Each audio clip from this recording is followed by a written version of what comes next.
priority, and tonight the I-Team is looking into a concerning trend. School districts are seeing an increase in verbal and physical confrontations. Your chief investigative reporter Sam Smink looked into what's behind the numbers and what's being done to stop them from growing. That's exactly how to do it. Even while busy grabbing lunch in Bushnell Park, Jerson Aguilar always has the time to speak about his son, Avelino. He's kind of a friendly dude, so everybody's kind of cool with him. The 10-year-old attends school in West Hartford. Aguilar says that while he does hear stories about bullying and fights, he doesn't have to worry about his son. He's such a good boy. He doesn't have many issues at all. The same cannot be said for everyone across the state. The I-Team found that over the last 5 school years, physical and verbal confrontations in Connecticut schools have increased 44%. That's according to a State Department of Education report that compared numbers from the 2018-19 school year to 2024-25 school year.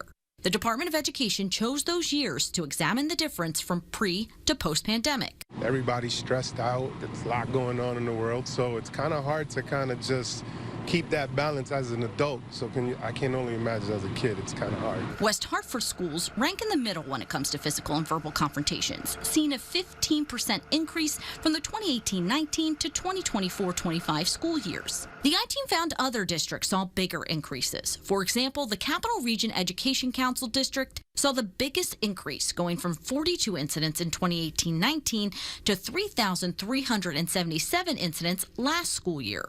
Hartford School District saw a 129% increase. Confrontations in the Manchester School District were up 116%. Particularly post-COVID, students have a higher level of agitation. They're quicker to trigger on an issue. Kate Diaz is the president of the Connecticut Education Association, the state's largest teacher union.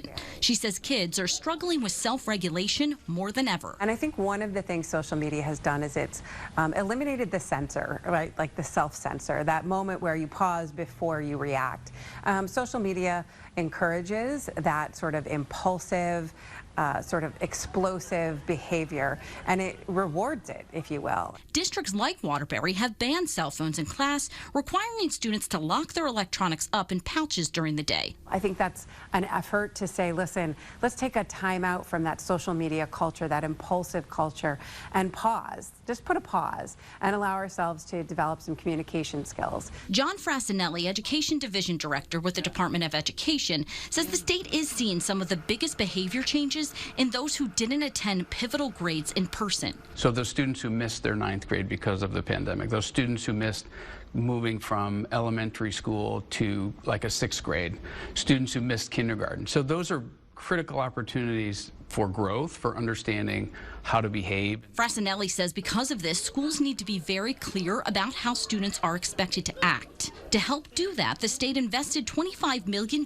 in the last 3 years to increase clinicians, social workers, psychologists, and counselors in schools. What we've encouraged school districts to do is help those clinicians work with the school staff who work directly with students, making sure they understand what typical behavior is in a 5-year-old, in a 12-year-old, things like that, so that everybody can be part of the solution and not have sort of knee-jerk reactions as adults. What are sort of the other conditions around those children, right? Are they dealing with food insecurities, potential homelessness, right? Like there's a lot that goes into why a student starts to act out. Frassinelli says districts are also going to start learning from each other. We're rolling out something in the fall called a community of practice. So we're bringing school districts in who have sort of high numbers of school discipline resulting from incidents to say, okay, so how could we have done this differently, and bringing in other districts to say, this is what we've done in our district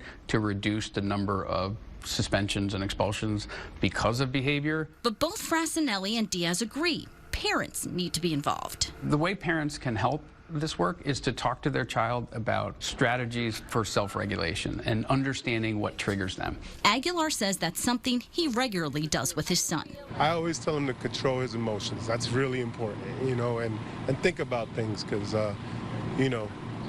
there's a lot of bad consequences out there if you don't think a little. Both Hartford schools and Craig schools tell us they are seeing higher numbers because they've changed the way they collect and report behavioral incidents. We did not hear back from Manchester. Those districts' full statements are online. If you'd like to see the numbers of verbal and physical confrontations from your district, the I-Team has compiled a list by town from the State Department of Education data. That information is on our website as well. Your Chief Investigative Reporter Sam Smink, Channel 3 Eyewitness News. Sam, thank you.